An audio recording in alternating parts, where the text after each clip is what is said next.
أشهد أن لا إله إلا الله وحده لا شريك له وأشهد أن سيدنا ونبينا محمدا عبده ورسوله لا نبي بعده.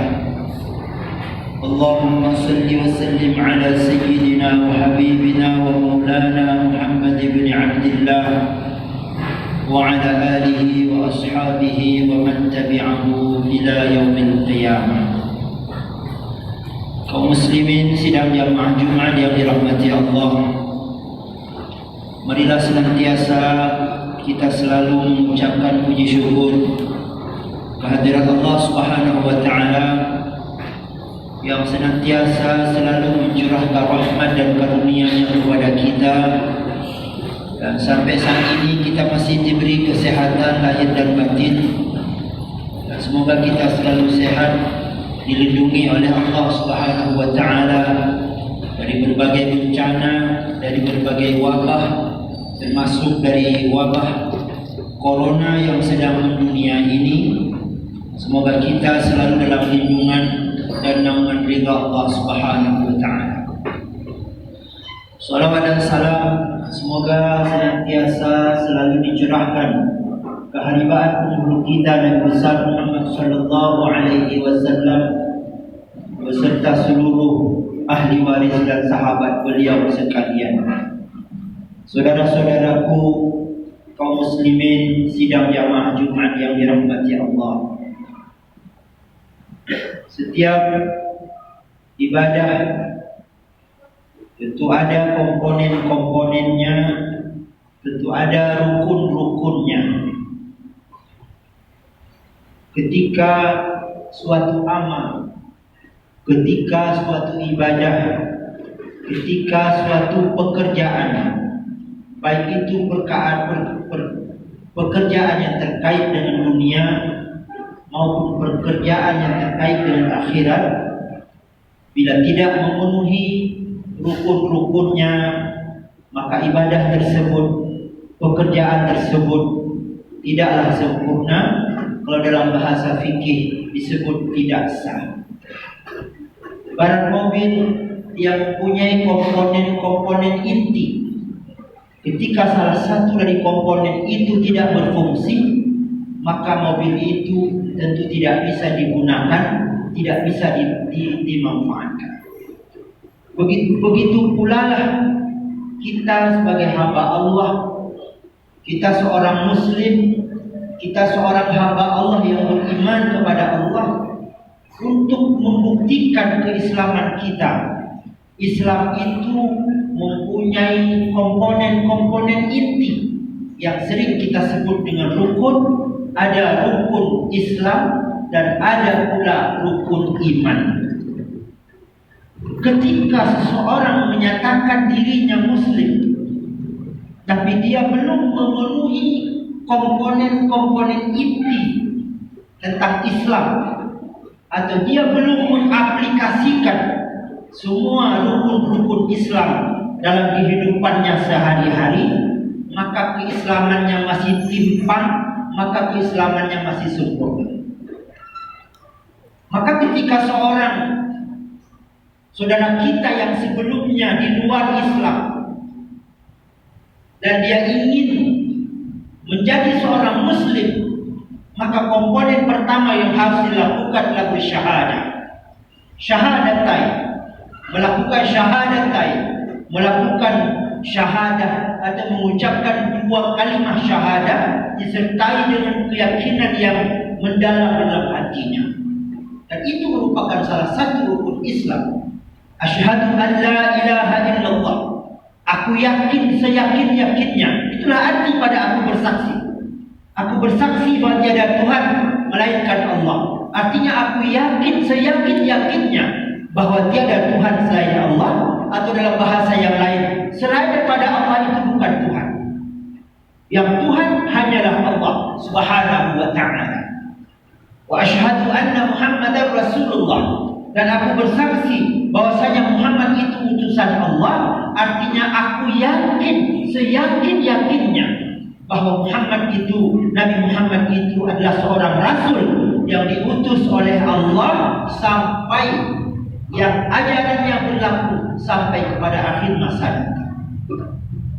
Kemudian yang kedua, iqamus salat, mendirikan salat, artinya melaksanakan salat secara kontinu, melaksanakan salat secara terus menerus setiap hari 5 waktu: subuh, zuhur, asar, maghrib dan isya.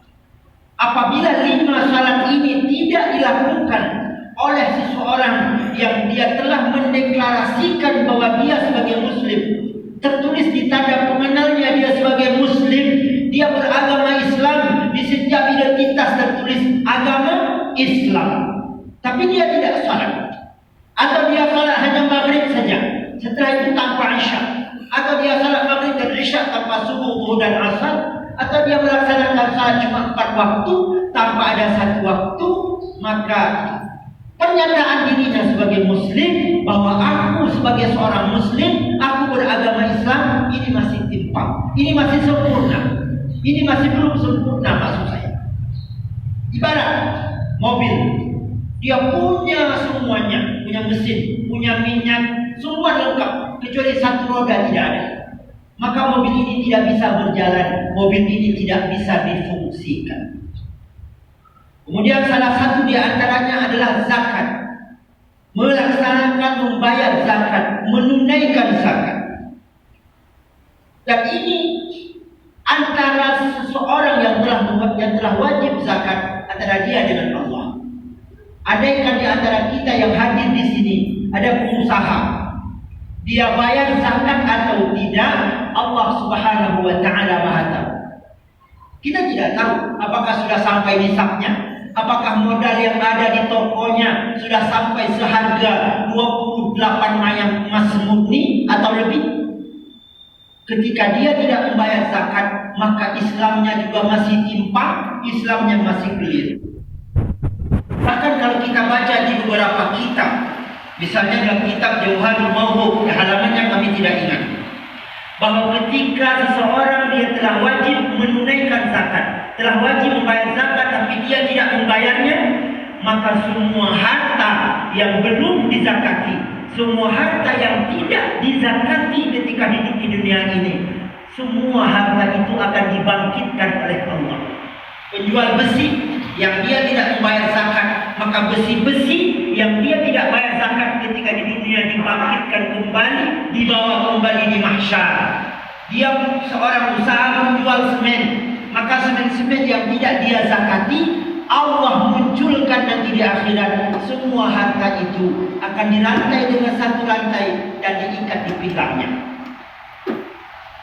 Sanggupkah kita berjalan dengan 10 sak semen yang ada di belakang kita lalu diikat dengan tali, ujung tali itu diikat di pinggang kita? 10 sak semen saja tidak sanggup, apalagi 100, apalagi 1000, apalagi tambah lagi dengan besi, tambah lagi dengan benda-benda yang lain. Dan Allah tidak akan menerima amal ibadah orang-orang yang tidak membayar zakat. Orang yang tidak membayar zakat, Allah tidak terima salatnya, Allah tidak terima puasanya, Allah tidak terima umrahnya, Allah tidak terima hajinya, Allah tidak terima semua amal ibadahnya. Maka saudara-saudaraku sekalian, kalau ada di antara kita yang berprofesi sebagai pedagang, sebagai penjual barang, jual beli tanah, jual beli mobil, jual beli barang dalam toko dan lain sebagainya, hitunglah setiap tahun.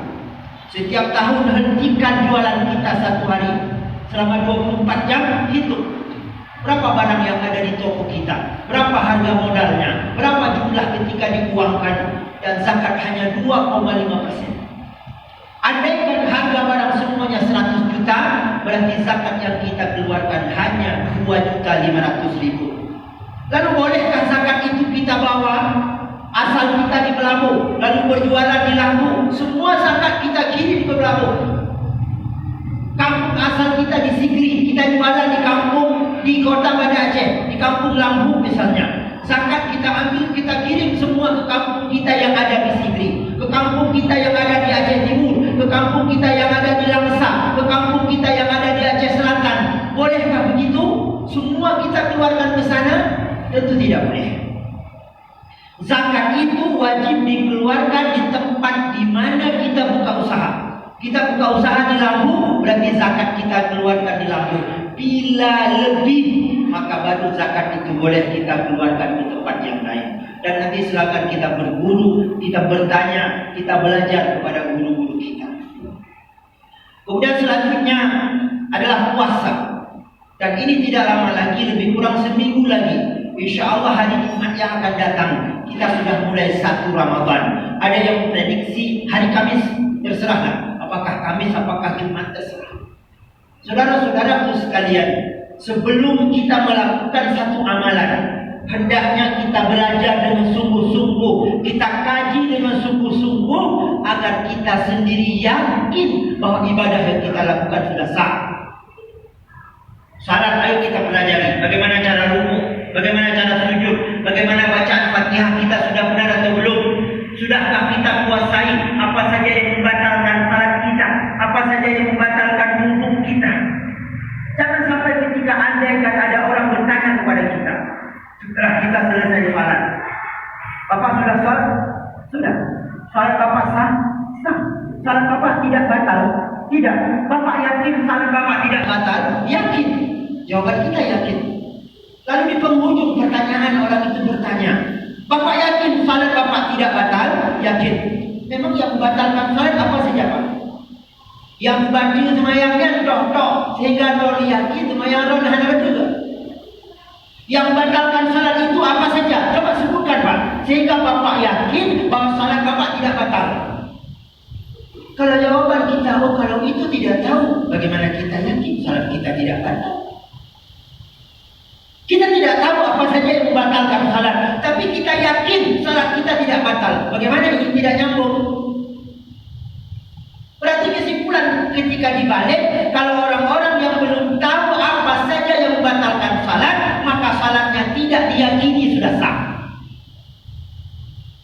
Bahkan ada yang di bawah itu. Mungkin yang membatalkan salat agak banyak sampai 10. Ini ada yang di bawah itu. Salah satu syarat sah salat adalah adanya wudhu dari awal salat sampai akhir. Dari takbiratul ihram sampai assalamualaikum harus ada wudhu. Ada orang yang maaf kami bertanya, Bapak yakin selama Bapak salat ada wudhu? Yakin. Bapak yakin wudhu Bapak tidak batal selama salat? Yakin. Yang membatalkan wudhu apa saja, Pak? Yang membatalkan wudhu apa saja, Pak? Sehingga abang yakin bahwa wudhu abang tidak batal selama salat. Oh, kalau itu saya tidak tahu. Kalau yang membatalkan wudhu kita tidak tahu, bagaimana kita yakin ada wudhu dari ketika kita salat? Begitu juga dengan puasa. Jangan sampai setelah kita buka puasa, kita buat angan-angan saja pertanyaan. Kamu sudah buka puasa? Sudah. Puasa kamu sah? Sah. Puasa kamu tidak batal? Tidak. Kamu yakin puasamu tidak batal? Yakin. Yang membatalkan puasa apa saja? Coba sebutkan. Oh, kalau itu saya tidak tahu. Kalau ini jawabannya, bagaimana kita yakin puasa kita sah? Maka saudara-saudaraku sekalian, ada waktu seminggu lagi. Kita beli buku. Kita beli buku tulis baru, kita beli pulpen baru, kita berburu. Bagaimana cara puasa? Apa saja syarat sah puasa? Bagaimana? Apa saja rukun puasa? Selama puasa apa saja yang harus aku lakukan? Yang batalkan puasa itu apa? 1 bulan, 2 bulan, 3 bulan. Kita tulis, kita puasai. Sebab kullu man bighairi ilmi ya'malu 'amaluhu mardudatun la tuqbalu. Orang-orang yang beramal tanpa ilmu, maka amalannya ditolak oleh Allah Subhanahu wa taala. Kemudian yang terakhir, bagi kita yang mampu, kita melaksanakan haji dan umrah sekali seumur hidup. Haji wajib 1 kali seumur hidup, umrah wajib sekali seumur hidup. Bila kelima komponen ini sudah ada pada kita, barulah kita seorang muslim. Mudah-mudahan ada manfaatnya, dan mudah-mudahan Allah Subhanahu wa taala selalu melindungi kita dari segala malapetaka dunia, dari azab kubur dan dari azab di akhirat nanti. Amin.